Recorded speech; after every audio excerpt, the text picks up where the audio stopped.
Greetings students, इस lecture में हम डिस्कस करने जा रहे हैं average profit method of valuation of goodwill में, यानी एवरेज प्रॉफिट मेथड में जब कोई प्रॉब्लमेटिक सिचुएशन दे रखी हो एडवांस्ड, वो कैसी? देखिए हमारा केस क्या है।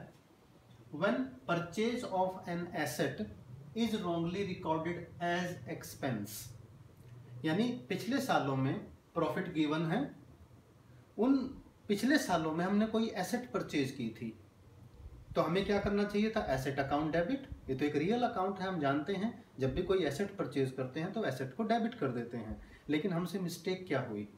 हमने एसेट की जगह जनरल एक्सपेंस को डेबिट कर दिया, यानी एरर हो गई, एरर ऑफ रिकॉर्डिंग। तो हम क्या करें इसको? हमें उस एरर का रेक्टिफिकेशन करना पड़ेगा। सबसे पहले ट्रीटमेंट देख लीजिए। जब किसी एसेट को एज एक्सपेंस रिकॉर्ड किया गया हो तो उसका हम रेक्टिफिकेशन कैसे करेंगे? देखिए treatment, amount of asset is added to that year's profit. सोचिए उस एसेट को एक्सपेंस रिकॉर्ड किया गया है और एक्सपेंस की वजह से प्रॉफिट हो जाते हैं कम। इसका मतलब उस साल के प्रॉफिट हमारे कंपैरेटिवली कम दिखे, उतने अमाउंट से जितने की वो एसेट थी। तो हम क्या करेंगे? एसेट का अमाउंट उस साल के प्रॉफिट में ऐड कर देंगे जिस साल ये एसेट परचेज की गई थी।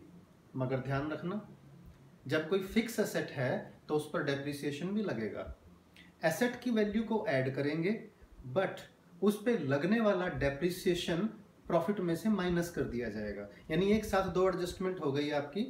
एसेट जो परचेज की थी उसकी कॉस्ट को ऐड कीजिए, लेकिन उसके पे लगने वाला डेप्रिसिएशन माइनस कर दीजिए। चलिए इसको हम डिस्कस करेंगे एक इलस्ट्रेशन की हेल्प से। एक क्वेश्चन लेकर चलते हैं। देखो यहाँ पर 3 साल के प्रॉफिट गिवन है हमें। प्रॉब्लम क्या है? ऑन 1 अक्टूबर 2016, यानी सेकेंड ईयर के मिड में, firm purchased a machinery for ₹60,000 which was debited to general expenses account. यानी मशीनरी खरीदी थी लेकिन हमने डेबिट कर दिया जनरल एक्सपेंसेस अकाउंट को। Depreciation on such machinery is charged at the rate of 20% per annum. उस पर डेप्रिसिएशन लगना था 20%, वो भी नहीं लगा क्योंकि हमने उसको जनरल एक्सपेंस मान लिया। Find value of goodwill at 4 years purchase. ये देखिए number of years purchase given है 4। At average profit of last 3 years. जो एवरेज प्रॉफिट लेकर चल रहे हैं वो पिछले 3 साल के लेकर चल रहे हैं। अब देखिए हम क्या करेंगे। क्वेश्चन में 3 साल के प्रॉफिट गिवन है, तीनों सालों को लिख लो आप, ईयर्स को लिख लिया हमने, जो गिवन प्रॉफिट थे उनको लिखा। अब जो एरर हुई है उसका रेक्टिफिकेशन करना है। एरर कब हुई है? सेकेंड ईयर में 1 अक्टूबर को हमने एक मशीन परचेज की थी 60,000 की, जिसको गलती से एक्सपेंस माना था। मशीन को सेकेंड ईयर के प्रॉफिट में ऐड कर दीजिए। ये हमने मशीन को सेकेंड ईयर के प्रॉफिट में ऐड किया, लेकिन इस पे लगने वाला डेप्रिसिएशन माइनस होगा। ये देखिए डेप्रिसिएशन को कैलकुलेट करना है, अमाउंट ऑफ डेप्रिसिएशन। क्योंकि ये मशीन खरीदी थी 1 अक्टूबर को, तो 1 अक्टूबर से 31 मार्च तक 6 मंथ पीरियड है। इस पर 6 महीने का डेप्रिसिएशन लगेगा और डेप्रिसिएशन है 6,000। यानी मशीन की कॉस्ट को ऐड किया लेकिन इस पे लगने वाला डेप्रिसिएशन माइनस किया। इस तरह से हमारे एडजस्टेड प्रॉफिट हो गए 94,000। अब एक बात और ध्यान रखिए, ये मशीन दूसरे साल में खरीदी हमने, इसका इम्पैक्ट, इसका प्रभाव तीसरे साल पर भी पड़ेगा। क्यों? क्योंकि मशीन हम नेक्स्ट ईयर भी तो यूज कर रहे हैं।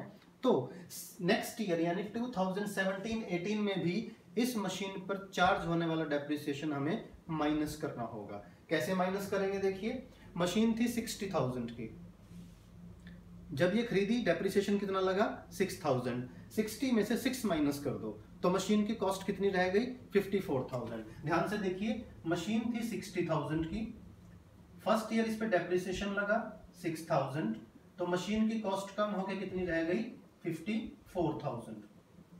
11th में आप स्टडी कर चुके हैं, जब डेप्रिसिएशन का मेथड क्वेश्चन में मेंशन्ड ना हो तो हम डिमिनिशिंग बैलेंस मेथड यानी written down value method follow करते हैं।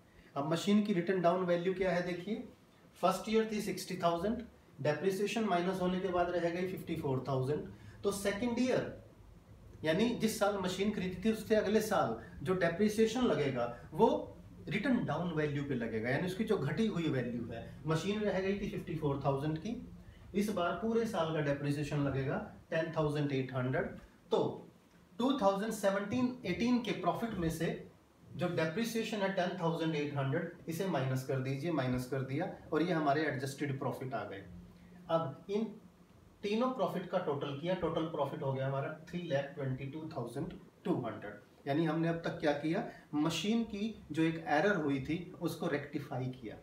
फिर हमारा सिंपल मेथड शुरू हो जाएगा। देखिए आगे कॉम्प्लिकेशन यहीं तक थी सिर्फ, क्योंकि हमने रेक्टिफिकेशन ऑफ एरर करना था। आगे क्या है, कैलकुलेट एवरेज प्रॉफिट, फॉर्मूला वही है, total profit upon number of years. Total profit ये थे हमारे 3,22,200, नंबर ऑफ ईयर्स 3 साल के प्रॉफिट हैं, 3 से डिवाइड कर दीजिए, हमारा एवरेज प्रॉफिट आ गया 1,07,400।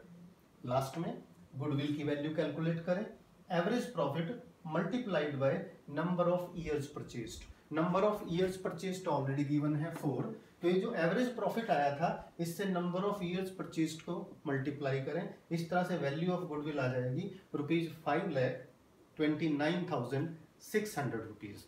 तो हमने कौन सी प्रॉब्लम डिस्कस की है और उसको सॉल्व किया है, जब किसी एसेट को एज एक्सपेंस रिकॉर्ड किया गया हो तो एसेट की ही एडजस्टमेंट नहीं करनी, बल्कि उस पे लगने वाले डेप्रिसिएशन की भी एडजस्टमेंट करनी है।